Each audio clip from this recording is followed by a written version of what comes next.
I am Dr. Jay Antle. I am Executive Director of the College's Sustainability Center here at Johnson County Community College. I'm also an environmental historian by training, and I love the connection between food, culture, and environment. And today we have the first of two presentations by Michael Twitty, who I'll introduce to you now. Michael is well known about talking about food and identity, and will be even more so after his book, The Cooking Gene, comes out in August. Yes, finally. He can tell you stories about, as he calls it, elephant gestation, although you may or may not want to hear those stories in terms of how one publishes a book. But Michael, as you're going to discover here, is a very thoughtful man who comes from a very genuine perspective when it comes to food and identity and culture. And he'll talk for about 45 minutes, and hopefully we have time for Q&A at the end. Some of you may be aware that he has a blog called Afro Culinaria, dedicated to African-American historic foodways and their legacy. And related to that, I think you're now planning a trip to Africa? Yep, to Senegal. Senegal, which is your, how many generations back? 6 generations. I'll be visiting my blood-related cousin, who is 6 generations removed from my grandfather. Yeah, all right. So you've seen the flyer, lots of credentials here. I'm not going to bore you with this because Michael is here to enthrall you with his stories and his approach to getting us thinking about food in new and at least new for some of us, new ways. So with that, I will get out of the way and introduce Michael Twitty. Thank you, Awesome, sir. Thanks. All right. So this is my first time in Kansas. As a gay man, this is kind of weird because I think there's Dorothy feelings. You know, I can truly say I'm not in Kansas anymore when I go back home to Maryland. So everyone will find that quite funny. It's like, okay, reality check. Dorothy wasn't black, so let's just be real. Your Dorothy was in Harlem with Diana Ross. Your Dorothy wasn't wearing no red shoes on the prairie, waiting for Auntie M. You know, she was partying with Michael Jackson in the subway, waiting for the A train. So those are two different realities. Okay, every audience is different, every region is different. It is a little bit easier to do this talk outside of the South in some ways, and a little bit harder. Because certain things in the South I don't have to explain to people. They just like underspeak, and everybody go, mm-hmm. See, Midwesterners, you know, the further the north you go in the Midwest, the harder it is to read your audience. And the further south you go, the easier it is. Because, you know, I've had presentations in, like, Ohio. Do you all consider Ohio the Midwest? Oh, see? Evil, evil, evil. So to folk on the East Coast, Ohio is like, ugh. We even started the Midwest at Pittsburgh, really. We're like, yeah, the Berg, yeah, the Gateway. Then you get to Columbus and like, it's done. We hear Columbus and we're like, oh, aren't you cute? Try again. But yeah, there's not exactly that same kind of amen corner thing going on. When you talk about certain things, and certain things a little bit foreign,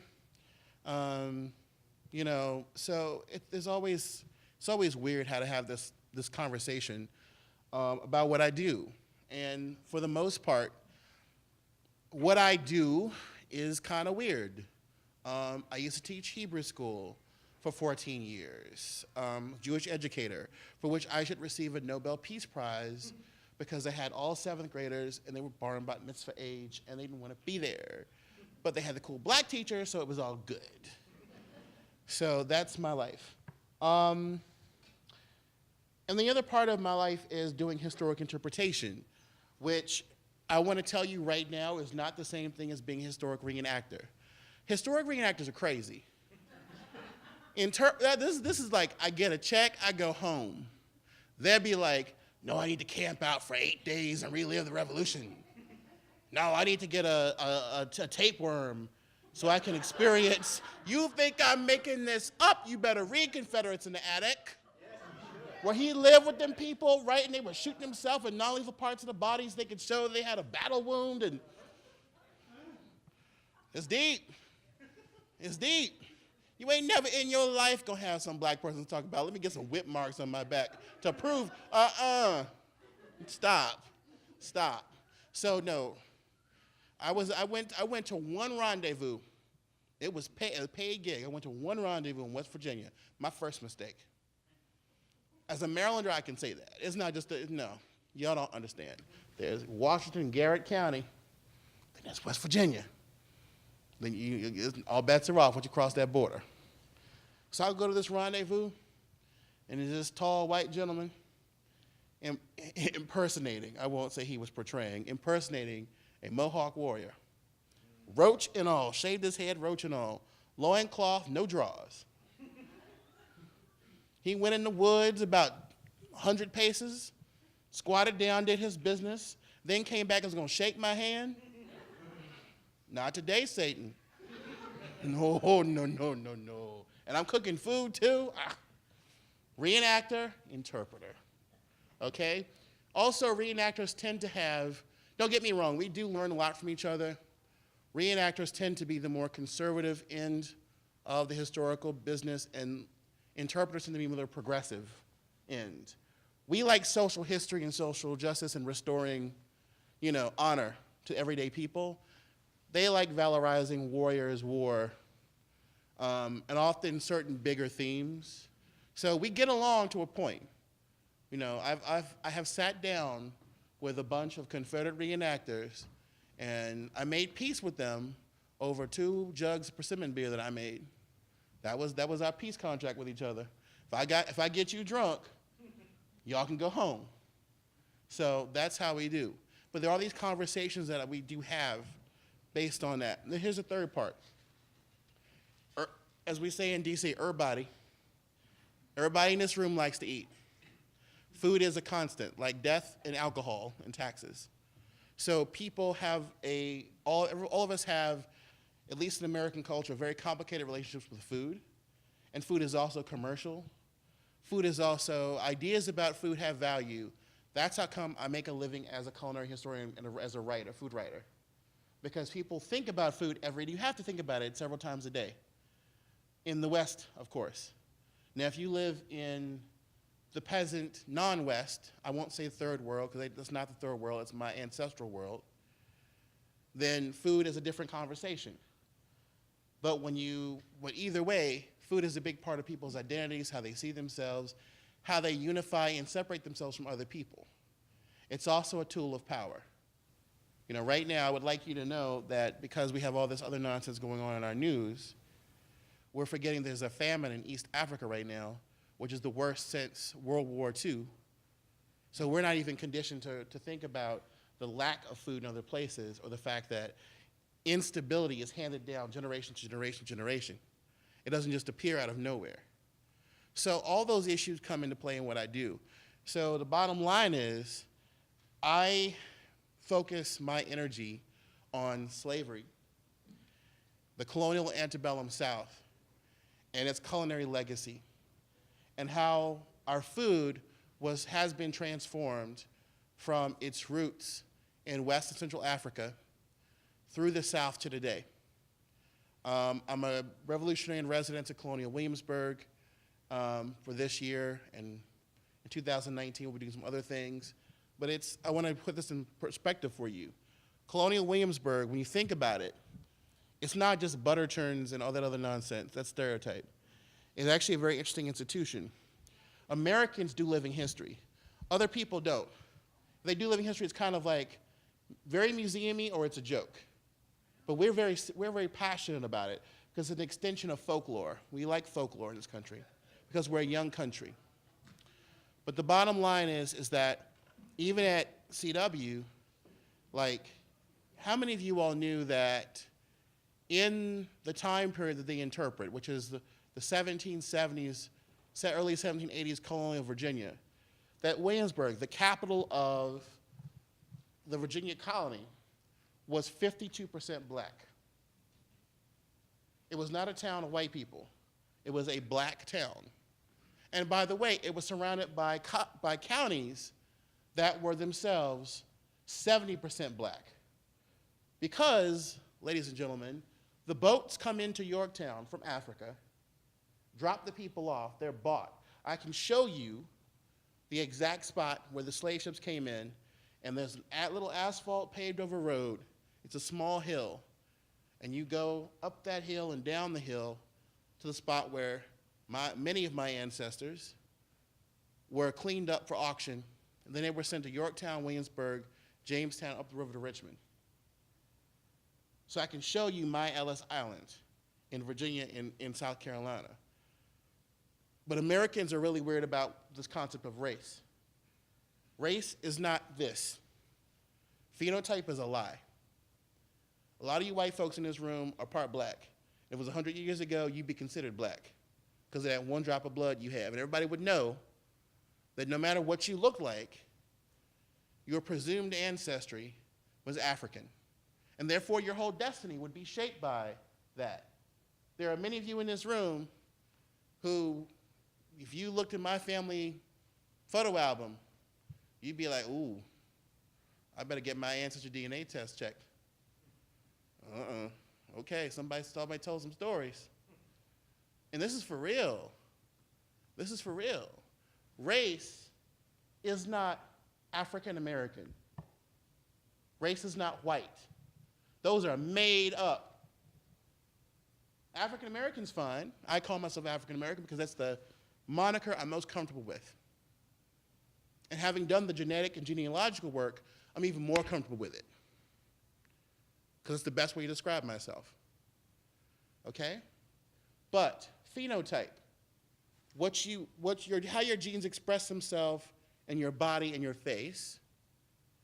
Genotype, the invisible genes that until the mid-20th century we couldn't even see, right? No one knew for a fact that you were anything. And that's how come it was so much easier to build nations and ethnic identities based on connection. Because there was no genetic test to say, no, you really aren't that. So that's the next thing. Genotype is invisible. Phenotype is what you see, and it can lie. And then there's ethnotype, which is just as valuable. But ethnotype is how you identify ethnically, nationally, your made-up identity. So as a Jewish person, we talk about being Jewish. Jewish does not mean a white person from Eastern Europe with curly hair and big lips. It does not mean an Israeli. It does not mean an Ethiopian Jew or a Chinese Jew. Jewish is a peoplehood that is above and beyond, and a faith tradition which is above and beyond all of its categories. Black. I say black too because you may be black, but you may not be African American. But you may be from Mali, you might be from London, you might be from Brazil, you might be from Amsterdam, you might be from Harlem or Texas or Nigeria, and we all still black. And that's cool because we all need the hot sauce. We be fighting.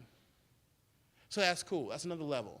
But what, unfortunately in our culture, we conflate this race thing with this braid of the three: ethnotype, genotype, and phenotype. And that's really problematic because race is an illusion. It was an illusion created via mercantilism, which became capitalism, we might use these terms like divide. No, it was used to make black bodies marketable and make native bodies negligible and make white bodies priority in aesthetics, in moral and social value, and economic worth. Race is an illusion, food is a reality. And between the two, that's where I find my niche. So the place that you see up here, welcome to the original projects. That's a slave cabin, but what's unique about it? Just call out, please. Okay, almost all slave cabins had chimneys because you needed a hearth to cook in and keep the place warm during the wintertime. That's in North Carolina, near Durham. But look at the windows. There are 4 of them. There are 2 floors. You almost never see 2-floored slave cabins. In other words, this was a barracks. So 12 people lived in each of those 4 rooms. 48 human beings. There are 5 of them remaining. One became a tenant farmer's house. The other 3 are just like that. And that's at a plantation called Stagville, right outside of Durham. 10,000 acres, over 900 enslaved individuals. Most of Black Durham has at least one ancestor, if not more, that comes from this one plantation. We did a dinner, me and my fellow African-American interpreter friends, did a dinner in the shadow of these slave cabins that I invited Paula Deen to, by the way. She ain't never wrote me back. I wonder why. Tried to offer a little bit of redemption. But she is who she is. And she ain't what she not. It's funny when somebody who's really, a bigot uses Ebonics to make an argument about who they are. It's like, wow, But that's what we did. Hugh Atchison from Top Chef showed up, gave us some support. We had 150 people. And then that day that we actually did this, I found out my first 2 specific genetic results from West Africa, which was awesome. I was up for 36 hours, y'all. Because, when you barbecue the old way, with the hole in the ground and the hogs on the thing and everything like that, you got to stay up all night. Stay up all night and drink liquor. And then still get up and go to work the next day, right? That is the Southern way. We are crazy people. But we put our crazy people on the porch so that you can see them always. Now, for entertainment, it's free entertainment. Now, what I couldn't get my head around, though, was I was up, I was angry, I was frustrated, I was struggling, I was sweating. And then when it was dinner time, everybody sat down to the turnip greens and the barbecue and the fried chicken and the okra soup. And I had a pie brigade because I wasn't making pies for all these people on the open hearth. By the way, except for the pies and the dessert, everything we made was 19th century methods. Almost all of our food came from the Piedmont of North Carolina, right down to the quail eggs, cornmeal, everything but like salt and sugar, basically. And 40% came from growers of color. That was my stipulation. We made all this food. Pie brigade came. Every cook did like 6 pies each. Had to be random. Peach, apple, shoe fly pie, persimmon pie, this, the da-da-da-da-da-da. And I looked around and I go, you know something? Our ancestors could never have dreamed of all these diverse people sitting together in brotherhood, eating together in the shadow of these cabins where they were enslaved. And by the way, that's a really big important part about my language. Wasn't no slaves. Please get that out of your vocabulary. Slave is a identity.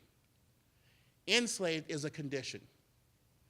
My ancestors were not slaves, they were enslaved. They were not their condition. Okay? The 2 are separate things. But when I do this, I want people to realize that these spaces that are very contested and very political are part of the problem. Essentially, what we're going to talk about today is culinary justice. And I kind of want to put that up front now because we have only so much time. And I want to make sure you understand what I mean by this. When you go to the territory of the Old South, and the Old South is not states, it's mind, okay? The Old South is the plantation Frederick Douglass grew up on the eastern shore of Maryland. The Old South is the sugarcane plantations you see in Texas near Houston. The Old South are the urban households where enslaved people worked in Charleston, New Orleans, and Lexington, Kentucky. The Old South is all these places and in between. It's a territory of the mind and the place and time. And when you go to these spots, you will generally not see African American people. Something very similar happened in the museum industry and the food industry at the same time. After civil rights, African Americans had a choice to make, which is, do we want to continue to reflect this legacy? Or do we want to move on? So if you were African American and you were in the culinary field, a lot of us got knocked out of that because you need now all of a sudden, post 65, when they reclassify elements of occupations, now you need a degree to go into the kitchen. Whereas in most of these high-class French restaurants, gourmet restaurants on the East Coast, in Chicago, here in Kansas City, out west, you went into a kitchen, most of the cooks were black. In the same way that in a lot of kitchens today, you see a lot of Latino cooks.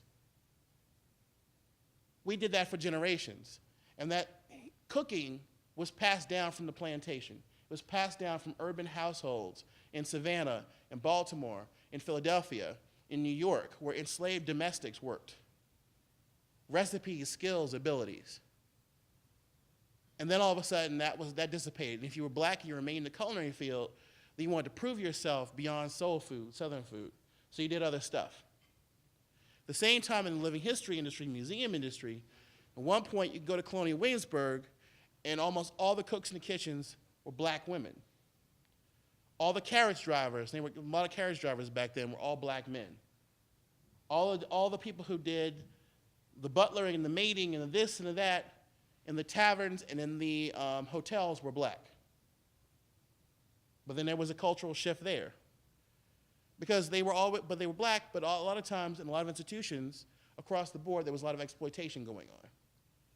But then other folks come in, and all of a sudden, there's honor, there's a degree, there's a title, there's better money. And so we have this flux. Southern food is a billion-dollar industry. It doesn't matter, when I say Southern food, I mean everything from the marketing of Popeyes and KFC to Cracker Barrel to restaurants like Husk and Fig in Charleston, which are very gourmet, to any number of mom and pop meat and three places, we call them in the South, that you go to. It's a billion-dollar industry, and it's nationwide. This idea of country cooking, comfortable food, all of that, hospitality, comes out of this plantation milieu. And when you go to these specific sites, and they're all trying to really relate themselves to food because in the South we don't make nothing no more like the rest of America. You used to be able to go, if you were a white tourist, let me get that straight. Let me be real. If you were a white tourist, you could get in your car, 40s, 50s, 60s, 70s, drive to the South, cotton fields, right? Tobacco fields. And that was part of the whole experience. And farmers would welcome you in, and you'd give them a little money, and they would do all the pictures. You could run through the field, and you'd have a postcard with cotton bowls on it, right?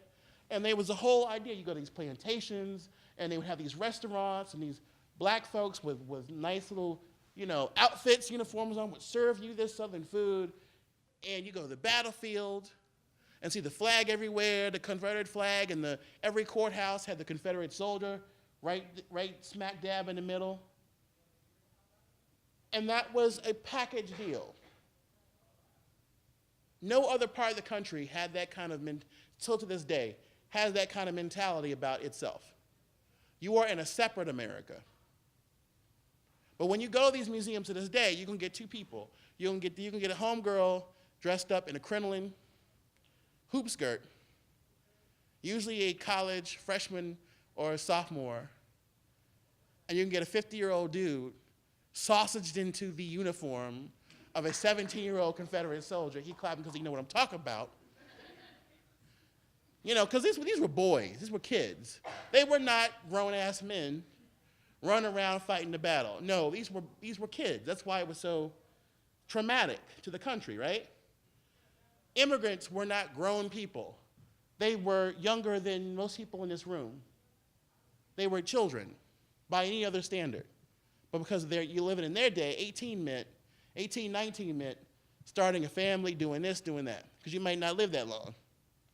But the bottom line is, you go to these spaces and they talk about the servants. Who the hell were the servants? Servant implies I'm paying you something. No, servants. They don't say slaves or enslaved. Okay? So you go into these spaces, you don't see us. So one of the reasons why I wanted to do my work was I wanted to create situations where when I do a program and I have other African American interpreters, we bring these spaces to life. You know, by the way, they're not acting. I told them, I sat, was a camera here, and a video camera and a regular, just, you know, taking pictures. And we just told them, take 2 minutes, quiet yourself, and then let our ancestors talk. I'm not in the room. They're not looking at me. They're looking at the other camera. They're in the room by themselves, by the way. They're not actresses. I just told them, let your ancestors come through you. Let the women in the kitchen who were in the kitchen before you, come and talk. I had to stop them. It was like hypnosis. Like, y'all wake up. Get out of the sunken place. Wake up. Come on now. But it was amazing because these spaces are magical and mystical because they do contain that kind of energy. You go in there to these kitchens, and there's something there. So we talk about, oh, yeah, that little guy is the best chef in the world. No joke. Noma. So that's Rene Redzepi. And he's 1 year younger than me, which is kind of amazing. He's not 40 yet. I am. Ooh. Just turned 40 this week. It's amazing. Thank you. I made it this far. So Rene Redzepi had me come talk about culinary justice, this idea that I have popularized about, you know, there's food justice, which is, does the everyday person have enough food to eat? Quality food. Is food a right or a privilege? It's a right. But decent, healthy food, you know, sustainably, you know, accessed, that's a right. But what about the culinary side? Food can be anything. I can give you carrots, that's food, but it's not exactly a culture, right? It's not a cuisine. And I had one person challenge me at another event, and they go, well, I think it's kind of elitist for you to talk about culinary justice when people don't have food justice. And I said, oh, no. When all you have is rice and beans, and somebody comes and jacks your rice and beans and turns it into a $40 entree, you do need some culinary justice because that is your form of cultural capital. Okay? Telling kids of color, why don't you do legitimate things for money? But yet we've co-produced a negativity in the black community about access to land and food and growing things. Because it's not, I found out it wasn't the kids. I thought it was the kids originally. The kids are going, you try to get an African-American child, young man, young woman, teenager, in a garden. First thing you're going to hear is, I ain't no damn slave. Because that's not just what they heard, it's what their parents and grandparents said who left the plantation south during the Great Migration. That's beneath me. I shouldn't have to do that anymore. Whereas for our great-grandparents, being able to grow your own food, being able to maintain, was powerful to them. You know, during the Great Depression, all black folks had the same story in the South, no matter where they're from. They said during the Great Depression, the white folks came and begged at our door because we were the ones who had to rely on ourselves. They had to come to our back door talking about, you have some more peas, some more collards. It wasn't us begging from them. So when I think about, our men used to go out on the Sea Islands where they have these golf courses now and used to fish, used to get fresh food from the ocean that they had a relationship with, a spiritual relationship with. Our grandmother used to garden. I did that with my grandmother, haul the water, do this, do that. And it wasn't busy work.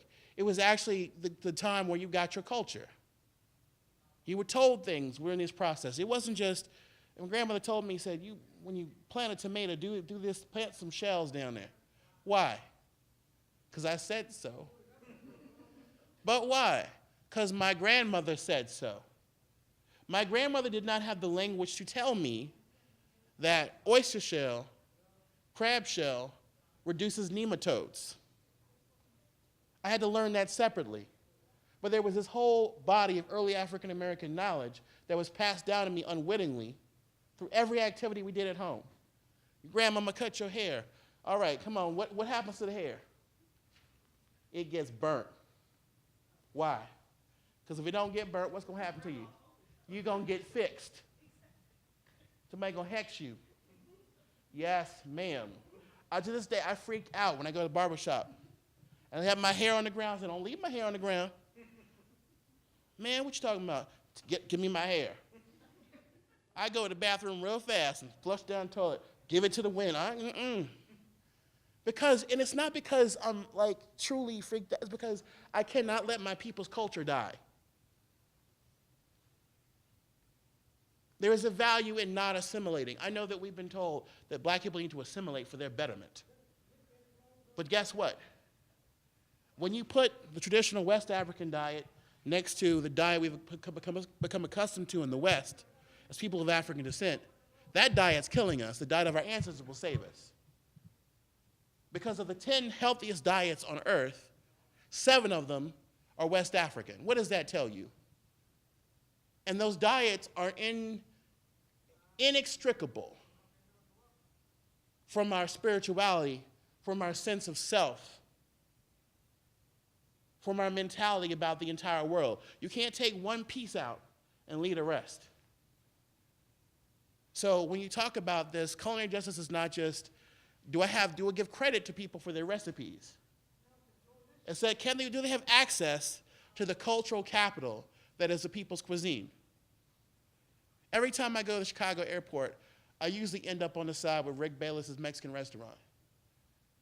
No diss to Rick Bayless, but I want you to think about something.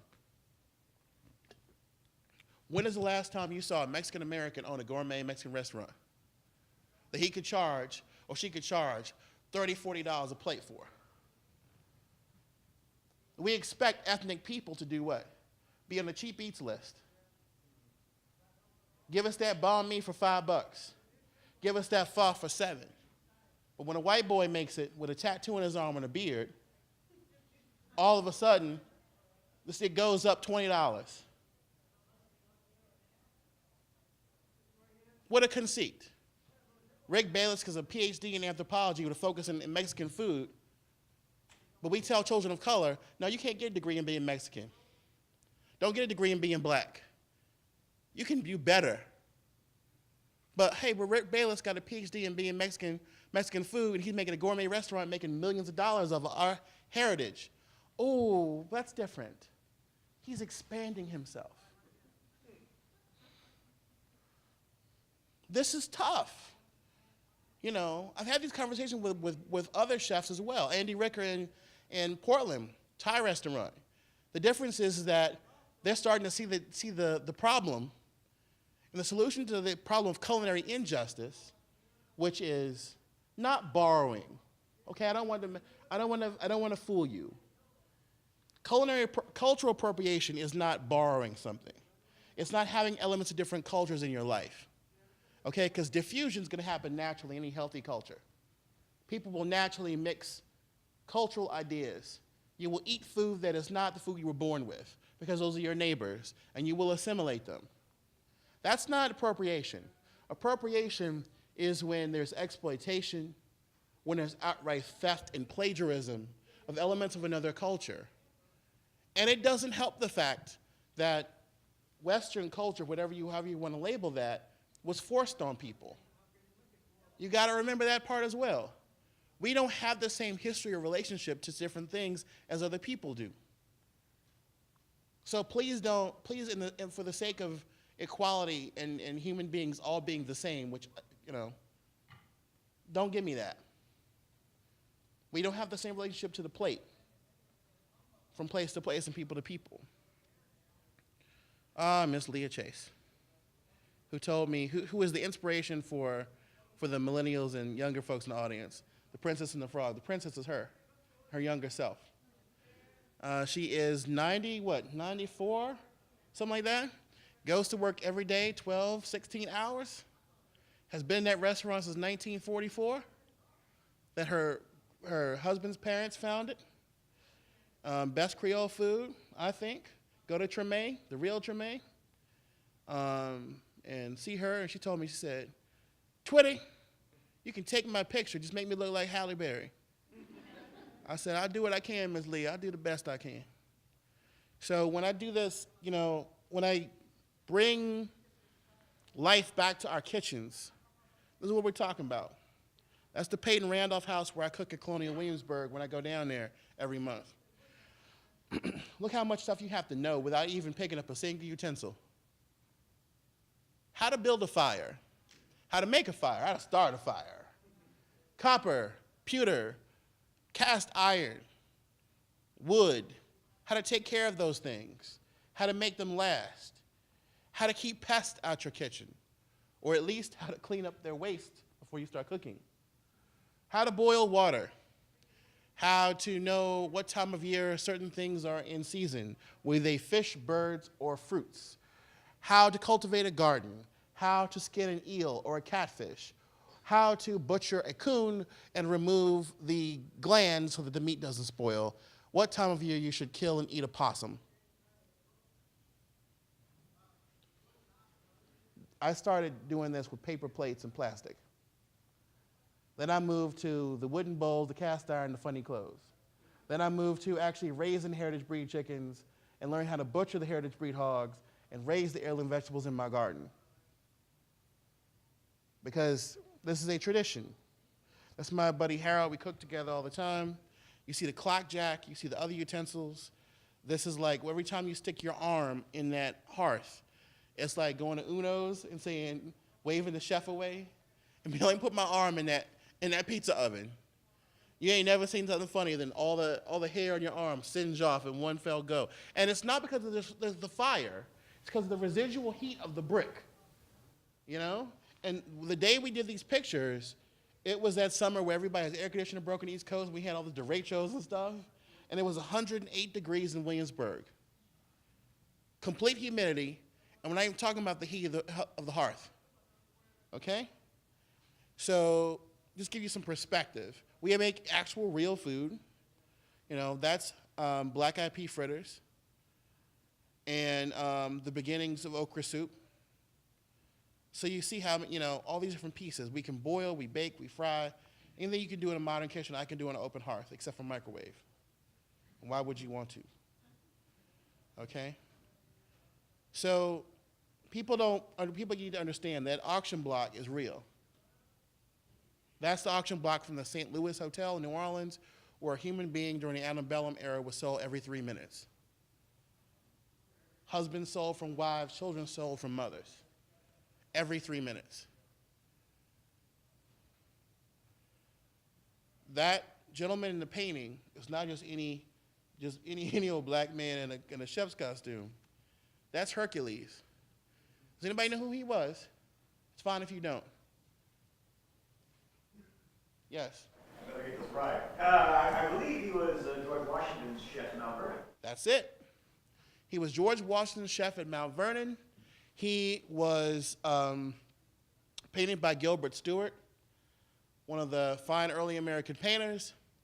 He sought his freedom from Washington by foot and made it away and died free. Washington dissed him, and that's why he left. Hercules was also the inventor of fast food. Hercules and his son, when Washington's, the presidential office was in Philadelphia, he was there with the Washingtons, and at nighttime, when they were done eating, he would take all their leftovers from across the day, put them on cute little napkins, and he and his son would take a tray around the streets of Philadelphia with all the cute little plates, and you would pay to eat the food off the Washington's china. I'm making this up. And you eat their little leftover cake, leftover piece of roast beef or whatever they had, give them the little gold coin. He went back to Virginia filthy rich. Gold tipped cane, silk clothes. And then one day Washington said, why don't you get on out there and work in the mud pit? Make me some bricks. Hercules said, what? Hercules ran away so fast, Washington had time. It was like, you got to understand, if you go to Mount Vernon, it's not anywhere near Alexandria. That's a 20-minute drive, 15-minute drive. that would have been interminably hard on foot through swamp and marsh, and homeboy made it to New York. And when they actually caught up with him, he laughed in the face of the man who was going to bring him back to Virginia. He's like, try. Let's do this. He wrote Martha Washington and said, you want me to go fetch Hercules? She said, nah. She said, I can't deal with him no more. Martha Washington threw a fit. She offered a humongous bounty for the return of her cook Hercules, probably because she had to cook breakfast for the first time in her life when that Negro was gone. But he wasn't even the best cook. The best cook in America, period, was James Hemings. James Hemings was enslaved to Thomas Jefferson. You ever heard of Sally Hemings, the black woman he had children with, who was his wife's half-sister? That's why it's so gross. Beyond the fact he owned a human being and raped them, which never seems to get people's minds. James Hemings is his wife's half-brother and his enslaved concubine's brother. He is 19 when he goes to France with Jefferson. The minute he sets foot in France, he's actually free. French law. He decides that he's going to stay enslaved because he wants to go back to his family and watch over his sister, and he doesn't want to leave his people. But Jefferson makes him a promise. If you learn this cuisine and then go teach it to your family back in Virginia, I will give you your freedom. You will serve me 7 more years in Virginia teaching the practices of haute cuisine. I'll give you your freedom. He does this. James masters French. Thomas Jefferson never became fluent in French. James did. James then takes this food, which he learned at the court at Versailles. Nobody in America who was a chef or a cook had higher culinary training than James Hemings. He had it down. He learned how to read and write. He was multilingual, and he was essentially unfit to be a regular old Virginia field slave. So Thomas Jefferson wasn't being kind or nice when he said emancipation. He basically was like, I understand that this kid is not going to be tractable anymore. You know, he's not just going to want to go back to doing whatever I tell him to do, however I tell him to do it, because he's seen the world. He's had a few relationships in France. He's done his own thing. He's multilingual. He can read and write. That doesn't make a very good enslaved person in 1800, by the way. That makes a very poor one. He was very frustrated. He committed suicide when he was 36, I think 36. He was a black man with all this talent early in America. And even the President of the United States, his former slaveholder, would not give him a salary and a title to be the chef at the White House. So he said, forget it. He was tired of it. Drank himself near to death, killed himself. But he was the most talented chef that was ever in this country for a good 100 years. And what was cool about his food was that Patrick Henry even said that when you went to Mr. Jefferson's table, the food was half French, half Virginian in style. And by Virginian, you know he meant black. So this beginning of this Southern gourmet food starts there. I'm going to take about 5 minutes and we're going to go to questions so we can, but I told you, we got a lot to do. But I just want people to see these kitchens and the amount of skill. These ads. Is a good cook. Ran away. You know, these people were valuable. You had the blacksmiths and the Coopers and the Wainwrights. And then the next group of most valuable enslaved people were the cooks. Like $2,000, late 18th, early 19th century money. The highest I ever saw for a cook was $3,500, which is an unbelievable sum. That's not what you think. That's like luxury car prices. Just put in perspective. That's a punka. And that is a fan, by the way, that was used to keep the diners cool on the particular Mississippi plantation that I was at.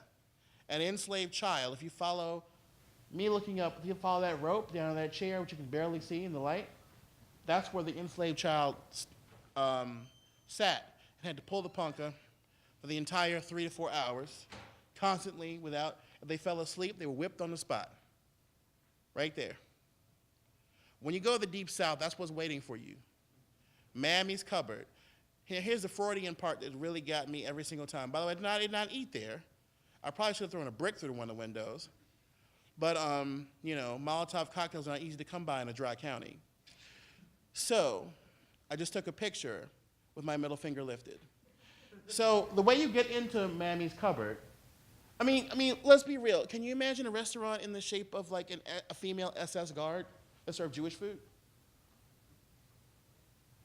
But you're going to have Mammy, who, by the way, they did us a favor. They lightened Mammy up because she looked exactly like that thing next to her back in the day. So you enter Mammy's cupboard through her skirt. Deep. I'm telling you, if they sold alcohol in that county, Mississippi, Mammy would have been on fire. And I'd have been living in Canada. Sure enough, just like Harriet Tubman, like the old days. You know, so yeah, I will admit to almost wanting to commit a felony. But you know, after all, Don't worry about it. right, exactly. But I want people to understand that that's not how I approach history. You know, I want people to really get that my way of dealing with this is through processing it logically and rationally, taking my emotions, then the emotions go into my food. You know, when you see this picture, you should see the bell and the keys. You see the elements of power, not just the good food on the table, which is real, you know? When you look at this picture, you should see the difference in power. This picture makes a lot of people, disturbs a lot of people. But that's my point. I went to these plantations with the specific aim to make digital color images that look like they could have happened yesterday to scare the hell out of people, to make them remember that this was not so very long ago. No, this was not so long ago. If you talk about the help, this could have happened in 1950, 1960, 1970, right up to the gates of just after the Civil Rights Act. That was still a thing, okay? So that is a real white girl, that is real food, and those 2 real black people, which I'm one. And that's a real North Carolina plantation. Every single thing in that house was owned by the plantation owner until right after the Civil War. We couldn't put the food down because we were not allowed. If anything, if one more object went on the table, it would break. It would actually fall. So we had to have these hot redware dishes right out the hearth in our hands as we did this picture and tried to burn ourselves, you know? And that's the actual food. We make the whole food. We're not playing around. Everything has to come from, you know, the ground. Everything has to be real. Everything has to be heirloom, heritage breed, you know? Yeah, picking cotton for 16 hours is no joke. No joke. But I do that every year because I want people to understand that I'm not an armchair historian. You can't talk about culinary justice because listen, the food part was only one small part. If it was cotton picking time, tobacco harvesting time, the cook had to go out in the field like everybody else. This is our cultural capital, our heritage. This is what it's all about. Really understanding what the debts our ancestors paid for all of us. Because the bottom line is, ladies and gentlemen, is that African food married with European, Native American, and Asian food became Southern food. And it's still evolving. And it's still a billion-dollar industry. And it's a part of our cultural capital we need to access and have the ability to be a part of. I think I need to stop here so we can have questions because we gotta close up. But Christy knows what this is. What kind of rice is that? Carolina Gold. That's in a field in South Carolina because now it's a boutique crop. But you have kids in Charleston North Charleston, which is not even the same city, and the eastern part of Charleston, who are poor, who eat out of corner stores, who have never touched that rice. The rice their ancestors brought from Africa to America, which is now a boutique ingredient, $15, $13 a bag, depending on whose rice you buy. They eat at the corner store in McDonald's, right, and Bojangles. But this experience, they ain't never been in a rice field. And by the way, this rice field is across the street from where the Stono Rebellion happened in 1739, where their ancestors were the original freedom fighters and said, we ain't doing this no more. They've never been there. The same community that had the Walter Scott shooting and the Emmanuel Massacre in the same summer. And they don't even eat. They're dying of chronic illnesses. Diabetes, hypertension, heart disease, cancer, you know the deal. Have never eaten that food. So it's my job to make sure that my Gullah Geechee cousins, my South Carolina people, and every other American child, no matter what background they come from, has the opportunity to partake in their heritage, own their heritage, be involved in its passing, its legacy, and enjoy a healthy meal that comes from the heart of their culture. We got, 4 minutes for questions? I don't care. Let's do it. Okay,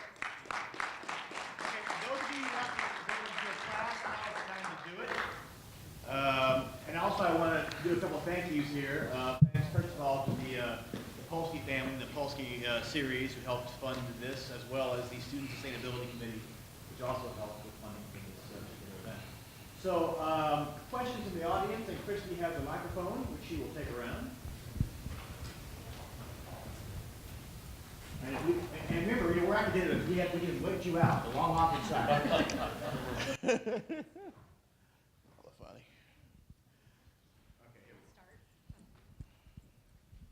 Mr. Twitty, thank you so much.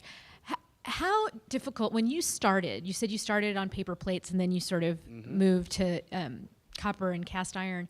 How hard was it for you to find sources for how to teach yourself how to do all this stuff authentically? Well, first of all, it's extremely expensive.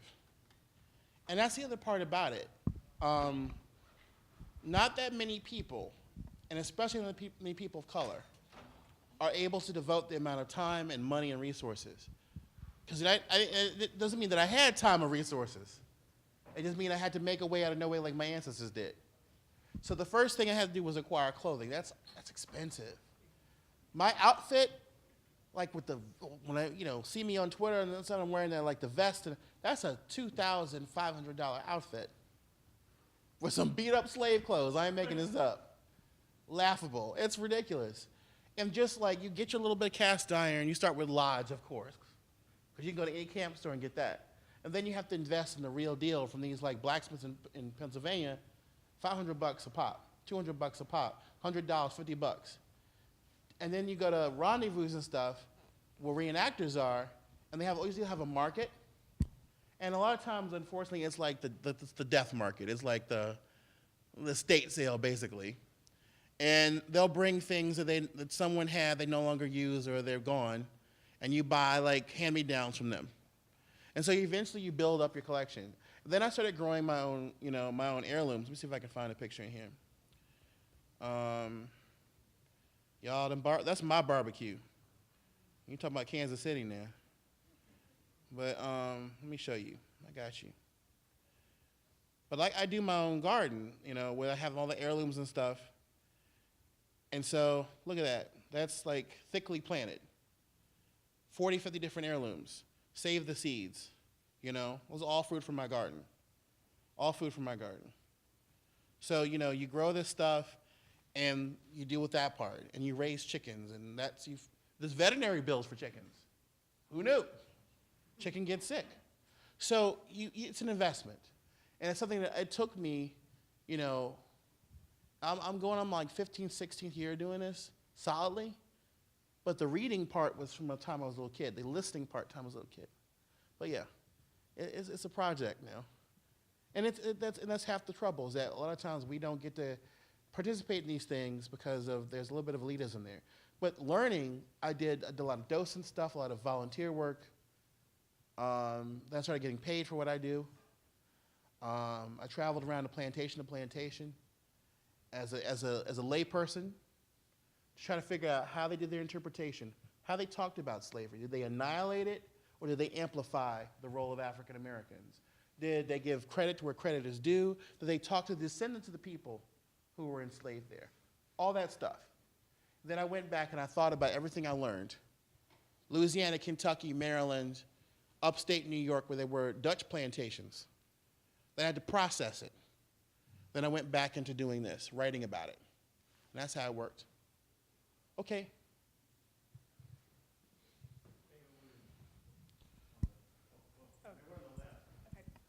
Oh, I'm sorry. I saw you. Your hand was up. All right.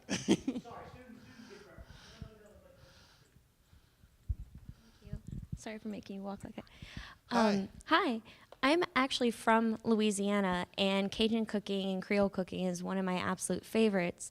But you were focusing on a little more on the African side of it. But in your studies, how did you distinguish between what was originally from Africa and, say, also maybe incorporated from like Haiti during like their different stops? Sometimes they would stop in the Caribbean, pick up little bits of that. Mm-hmm. So in your studies, how did you figure out what was distinctly African in all of this, and what might have been influence from other cultures during the slave trades? Okay, I like your question. I like the fact you're from Louisiana. That means I can target my answer very nicely. So there's this book called, 40 Comes and Senior Moments Start. And it's a book about American cuisine from early 90s. It's been updated a couple times. And they talk about Creole, Cajun food as being one of them. And one of the types that the author really is like clinging to is an example of American food. And he talks about salade au févi. Salade au févi. Salad of what? Févi. What's févi? He says this is a corruption of a French word for fava beans. No, it's not. The word févi is fon. Fon is one of the major languages of West Africa. It is one of the major languages of the country known as Benin, which was the empire of Dahomey. 1.8 million Africans are shipped out of the port of Ouidah. Some of those Africans were my blood ancestors. The word févi is fetri in Ewe, which is another part of my ethnic heritage. Févi means okra. So you had okra, you had gumbo, and you had févi, all existing side by side in other parts of the South and the city of New Orleans. All words based in African languages. Kingombo is from Mbundu, which is the major language of Angola. We are not talking, put in perspective, I am Jewish and I'm African American. There are more people in some of these ethnic groups than there are all Jews and all African Americans on earth combined. So we're not talking about little villages of Africans that nobody knows about. We're talking about large numbers of people whose languages are spoken more than Dutch or Danish. There are more Mbundu speakers than there are people speakers of Danish, but you've never heard of it. Because that's how Eurocentrism works. Screw everybody else. Don't valorize the African. So when you talk about Creole and Cajun food, it's this very special case because you do have like this base of French and provincial cuisine. Here's the problem though. One of my best friends is a Cajun cook from, Nova Scotia, Canadian. Ain't no rice in Northeast Canada, in the Maritime provinces. Ain't no hot peppers in their food. Ain't no okra growing in Canada that, a Caribbean person can put their hands on, or African immigrant to put their hands on. Y'all get what I'm saying? They wasn't eating no tomatoes. How you gonna make Creole Cajun food without tomatoes, okra, hot peppers, and rice? Something's going on. You go to the Cajun Museum down there in the International Park Service, there's a picture from 1940-something of a Cajun woman with a standing mortar and pestle, hold up, and a standing mortar and pestle. We ain't talking about this. We talking about, let's see there. There we go. See them women? Those women used to be on the street in New Orleans.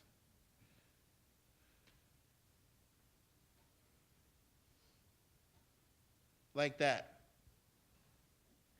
Okay? Like that.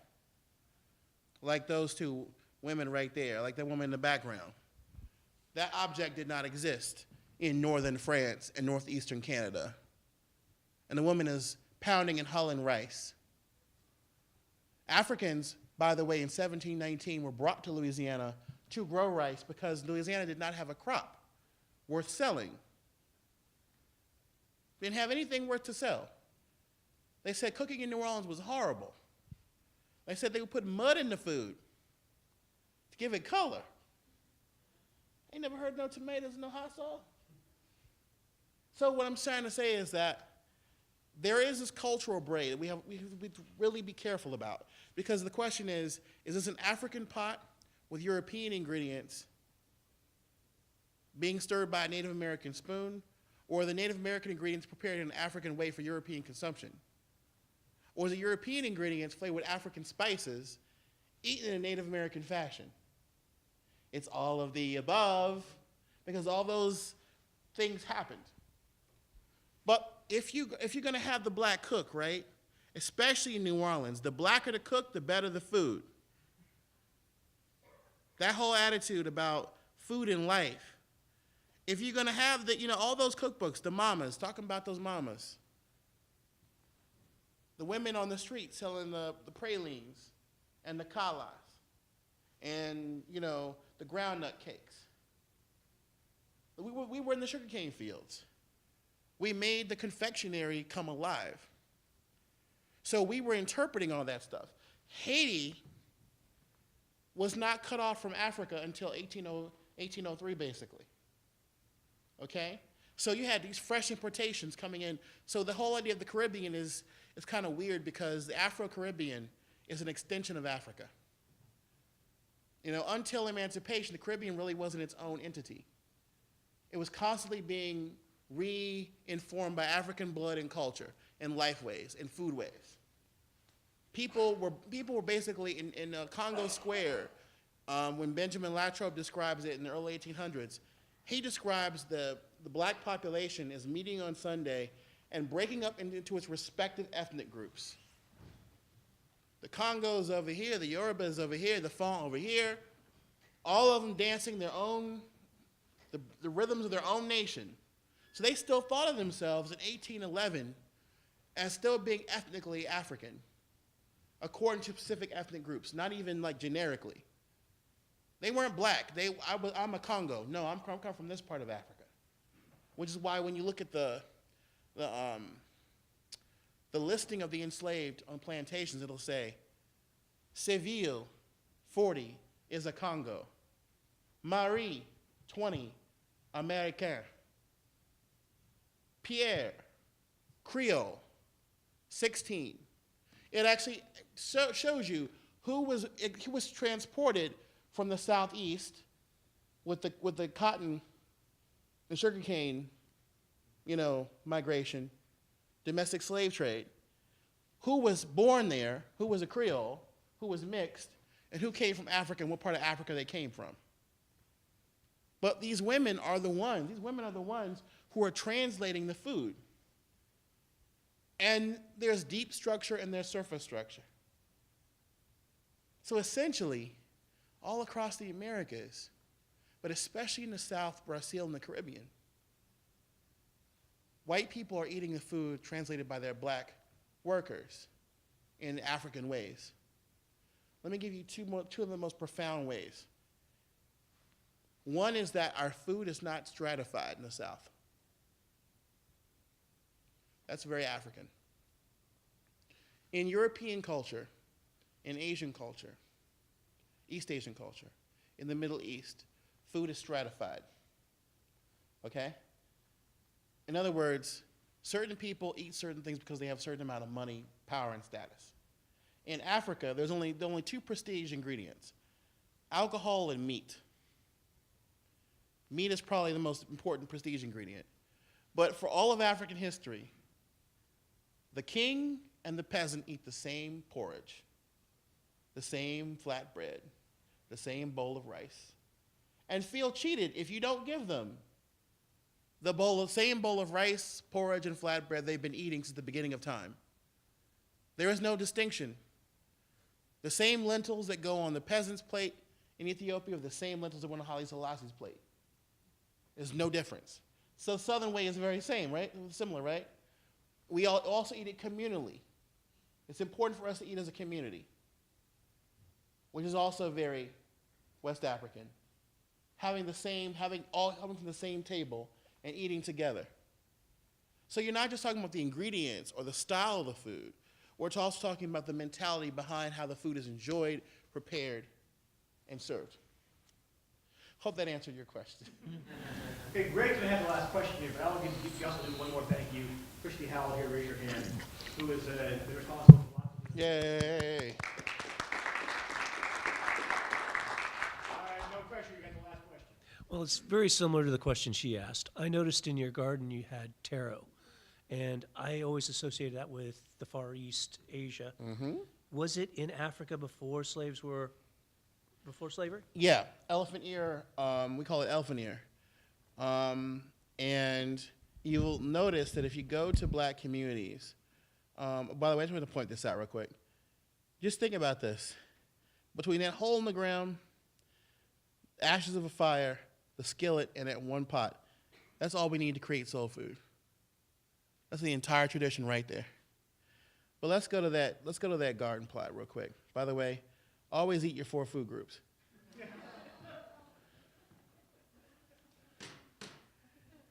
Rabbit, coon, possum, and squirrel. In the season, you can't eat off of them. In Louisiana, you know about the nutria too. Yes. So that's 2,500 to 3,000 years into the African past, coming from Southeast Asia. So my other ancestors, who were not West African or Central African, were Malagasy. I'm a little bit Asian too.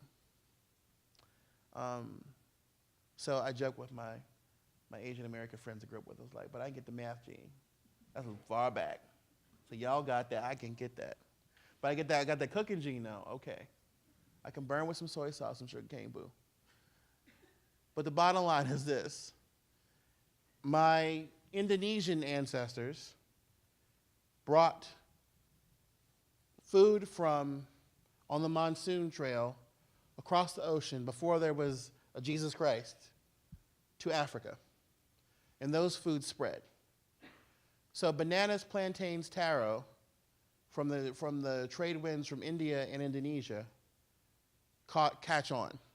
Bananas and plantains may be older because they have pyroliths in archaeological digs from Zanzibar, which means they may have been there even for earlier than that, but it's still kind of debated. But this much is true. All these foods come to Africa, they become part of the they become part of the staple diet. And in Africa, they find more genetic and botanical diversity than when they originated in Asia. I mean, there are plantains and bananas you only give to the dogs to eat. Bananas you only use to ferment to make beer. Plantains that you only eat because they're the starchy part of the diet and they make the fufu. There are varieties of yams that you plant just because they're poisonous. And you plant those at the edge of the field to detract thieves and monkeys. Because they'll go for that first and they'll go, ooh, and leave the rest of your field alone. There are banana plants that don't fruit at all, but produce a starchy pith, which is where you get your food from. And that food will last 8 months in the ground. So they take these crops, take these plants, human ingenuity, manipulate them over thousands of years. Then they come to the South. So the word banana is Wolof from Senegal. Banana, the whole thing about a banana republic, all the bananas, every single banana in the Latin America started on a slave ship. Those were not native. They had to come across the ocean to the West Indies, to Brazil, and then spread. The word banana itself is Wolof from Senegal, from Africa. And then taro, elephant ear, spreads all over the place. And what's cool about these foods is that each one of them, sugarcane, yams, corn, taro, what the Hawaiians call kalo. They say kalo is our brother. The New Guinea, people in New Guinea say that sugarcane is our mother and our father. Native Americans talk about the corn mother. Selu, Cherokee corn mother, who died so that we could have life. And Africans talk about yams as being part of, so your food is actually grandfathered, no pun intended, into your genealogy. Food is not just food. Food is part of your blood. It's part of your DNA. It's part of who you come, it's part of the land that you were born into. And you have to respect it because the food itself is your ancestor. There's a remarkable, continuity between Polynesian, African, and Native and Latin people. That to us, food is sacred. It's sacred to the point where if we lose our stories about the food and lose the stories that the food tells about us, we lose our humanity. And we can't let that happen. So thank you very much.